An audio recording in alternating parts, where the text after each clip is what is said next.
Alrighty. What have we got for today? So I just wanted to reconnect with you regarding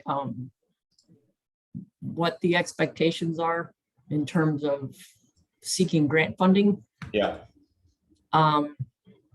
in terms of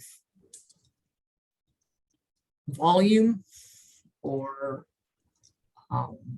it's kind of seemed like maybe we're looking for small dollars in the beginning.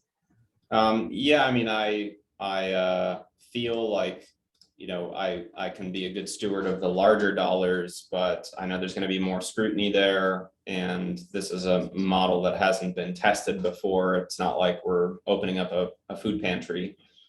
So I think it's smarter to go smaller than larger right now.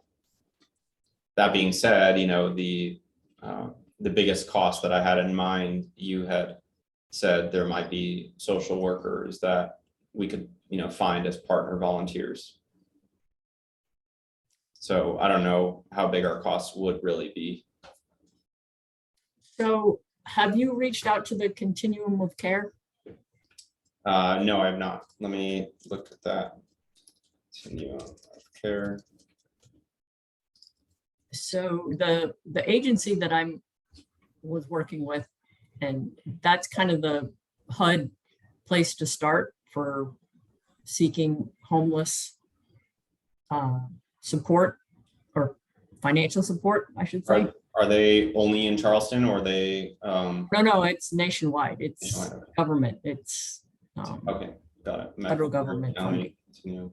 Okay, got it. And I think that would be the best place to start. In addition to, I found University of North Carolina in Charlotte has a school of social work. And they also have, so the students that are in that program have to complete some field work. Got it. So basically, they're placed into agencies or what have you to get the real world experience during their education process. Okay. And I discovered something, they call it eye care. And I'm happy to reach out to these people, but I guess I needed to know a little bit more about what we're asking for.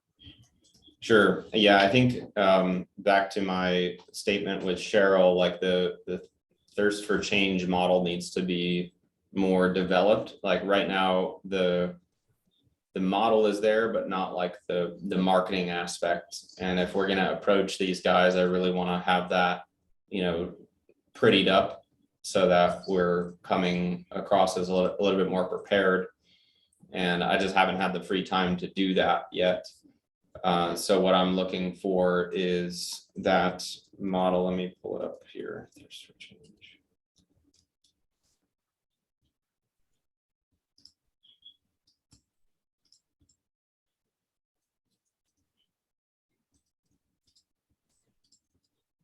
So this model has, these graphics that are a little amateur and kind of like the journey of the constituent, and specifically the journey of the, let's see, I have the volunteer journey. This would be more for like the social worker. So once this is in a diagram format and with a little bit more details, then I feel like we'd be at a place where we can reach out to these guys and say, hey, this is what we're doing. We're looking for volunteers, and start to build more of a platform to then go apply for grants from once we get these types of partners on board.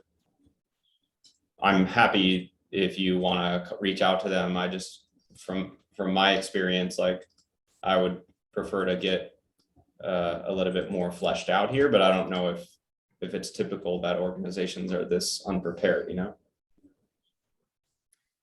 Well, I guess the way I'm kind of seeing it is that you need help being prepared.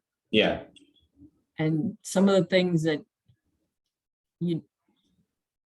you don't know what you don't know. Right.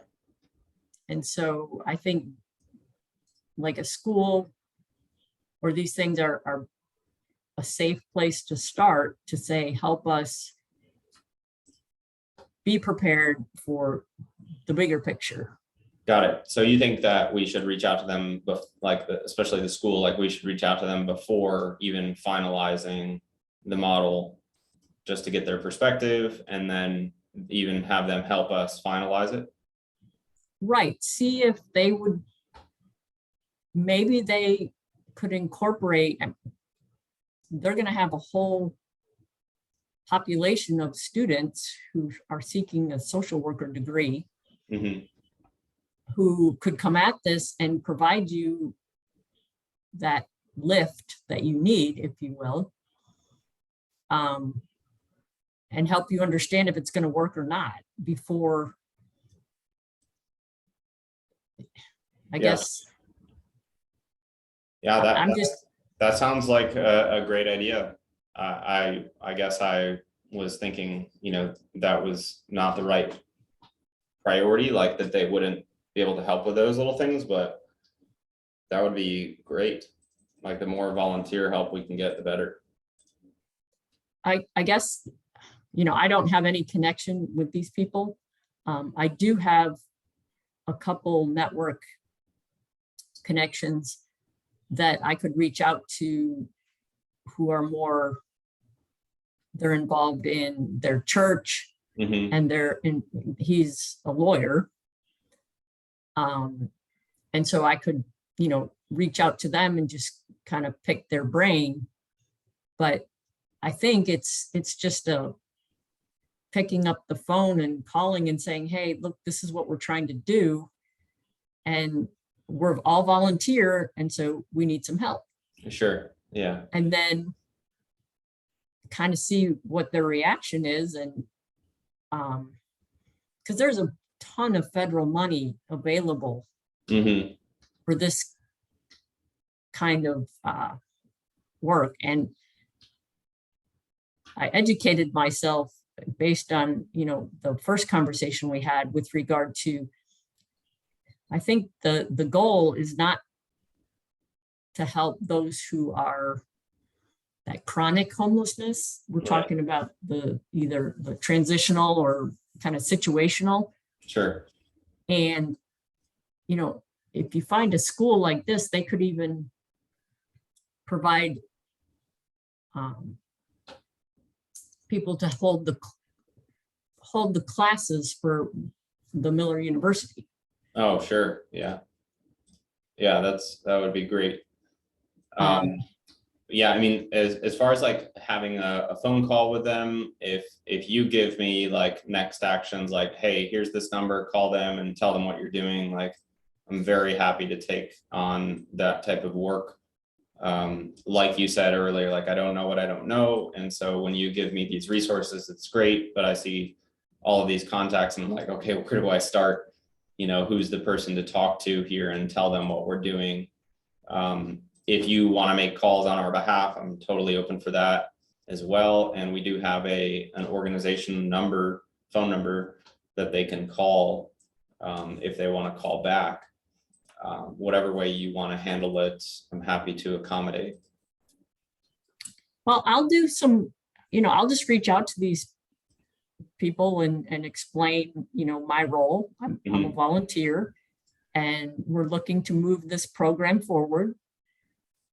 And we discovered you via Google, like most people do. Yeah. And just kind of do a litmus test and see what their interest is. And then if they are, I will then facilitate a call with you. I certainly don't want to waste your time for dead ends. Yeah. But we'll see what we can do. And the CEO of the agency that I was with is on the board of governance for Continuum of Care here in the Tri-County. So she may know people in your area that would give us that warm introduction. Got it.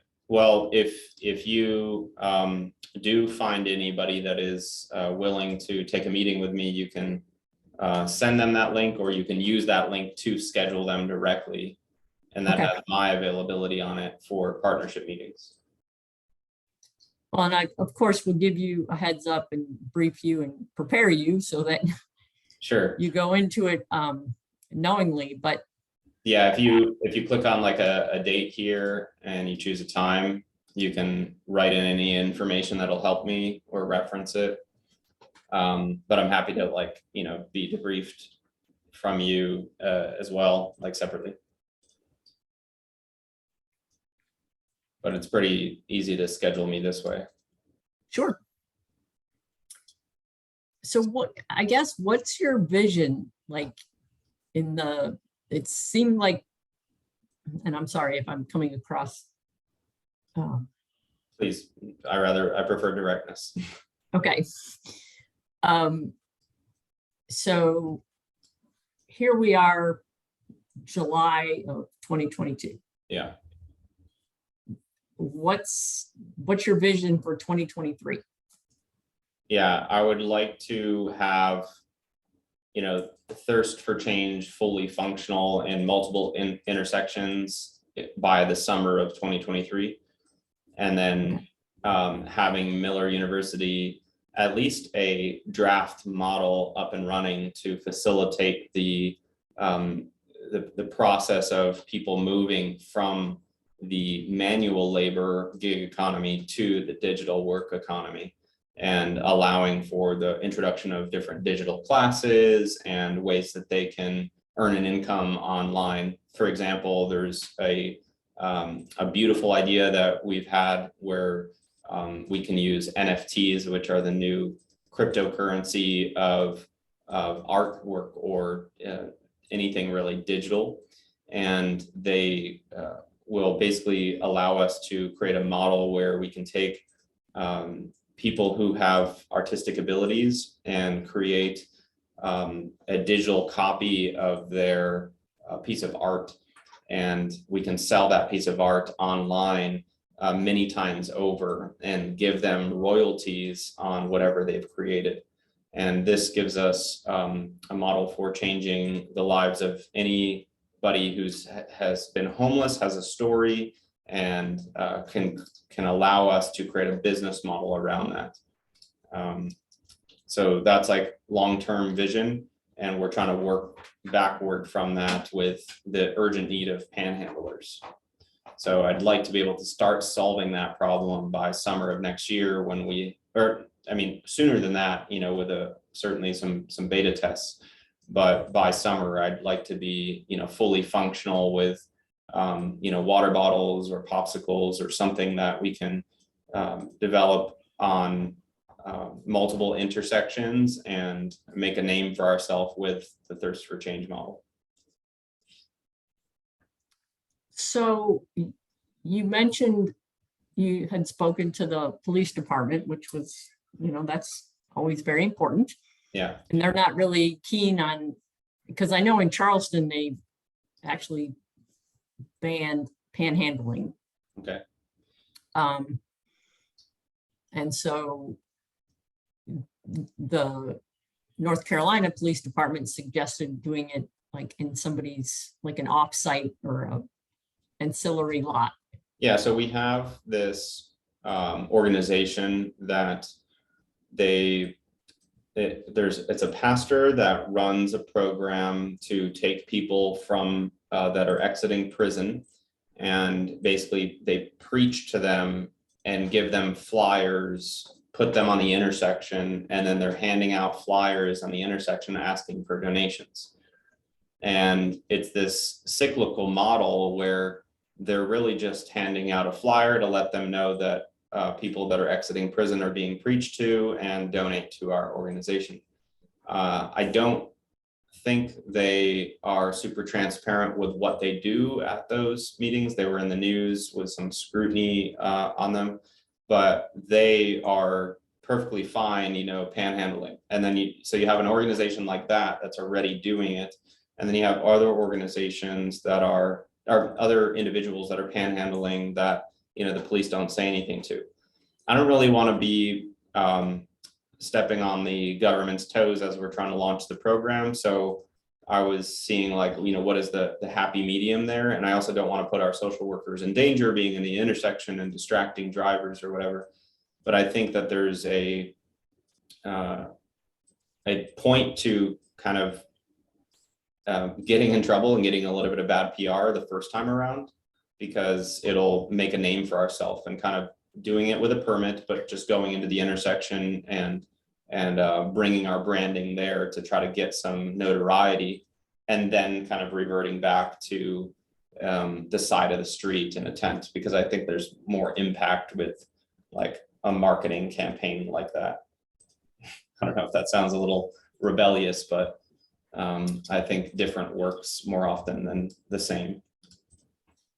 No, and something just resonated with me that you said is, that you need to get notoriety, or you need to get media presence. Right.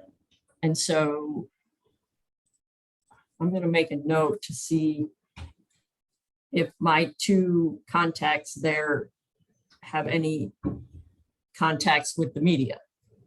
Yeah, and I have a little bit of experience writing a press release, and I can, kind of get my feet wet there a little bit more, but I'd rather do more of a guerrilla campaign, trying to, find the people on the streets that need help. And then once we have them, just creating an event with a permit, even if we're not allowed to be in the intersection. Does that make sense? Gotcha. Yeah. Okay.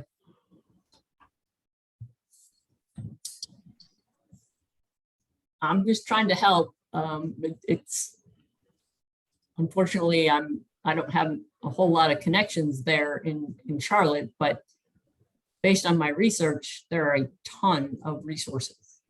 Yes, Susan, you're being so immensely helpful and really helping motivate me to be more communicative and collaborative, because I've been waiting for someone like you to come along to create more traction here. It's been very hard to lead people, and nobody takes initiative unless you hold their hand through the process. So yeah, it's been super helpful, and it's such a blessing to have you on board. Well, so therein lies the next. Let's get more champions for you in your community. Yeah. So maybe revamp the volunteer requests, or post new ones on that volunteer match, which is how I found you. Yeah. And be, have specific asks. Say, we need assistance with media. We need assistance with social workers. We need assistance with, and find the people who already have the connections that we're trying to create. And they're going to be, if they're passionate about it, they're willing to volunteer. So you think those people are going to be actively on Volunteer Match or on LinkedIn that I need to reach out to? I was going to say, not necessarily. I think it's going to be the multi-tiered approach. But if you don't put out the ask, you're not going to get any response. Got it. And I'm new at this too, so I'm just trying to let me reach out to that school. Okay, I'll and just handle make some the volunteer jobs, the last thing that you mentioned, and the kind of research on the connections in the area, on the people that have the connections in the area that I can kind of touch base with. Yes. I mean, people at your church, or you just need to get a few people on the bandwagon and it'll grow. Yeah. I'll provide the financing if you want to do a test intersection. But I'm not sure what, until we're ready to multiply it, I'm not Right. sure what that's gonna get us. Sure. Yeah, Except exactly. Yeah. maybe negative press. Yeah, exactly. I appreciate that. I'm more than happy to take your experience at this point, but not your money. Well, yeah, I mean, I think this is awesome. And so we just have to look at creative ways to get the resources that you need. Thank you so much. And I'm definitely going to nominate you for a board seat if that's something that you'd be interested in. All right, that'd be great. I Cool. mean, this is a huge need, Yeah, and I just think it's great, and you've done so much, and I just want to help make sure it's a success. thank you, Susan. I really appreciate you. All right, I got my next actions, and if you need a letterhead or anything like that, let me know. Cheryl has access to all of those resources. And you Yeah, I'm should- just gonna make a cold call and just be like, you know, I'm this concerned person and I saw you on Google, and so I'm contacting you, and just kind of play dumb and see what they say. Cool, that sounds great. All right. All right, Thanks for your time. thank you. I also have a list of North Carolina organizations that include a ton of churches. So I'm gonna give you that Okay. spreadsheet because I have not sifted through it yet, but I'm sure there's a lot of valuable information there. All right. Well, it just takes one domino and it all starts falling together. Yeah. Still trying to find that domino, the first one. Okay, cool. Thanks, Susan. I appreciate your time. Talk to you later. All right, bye.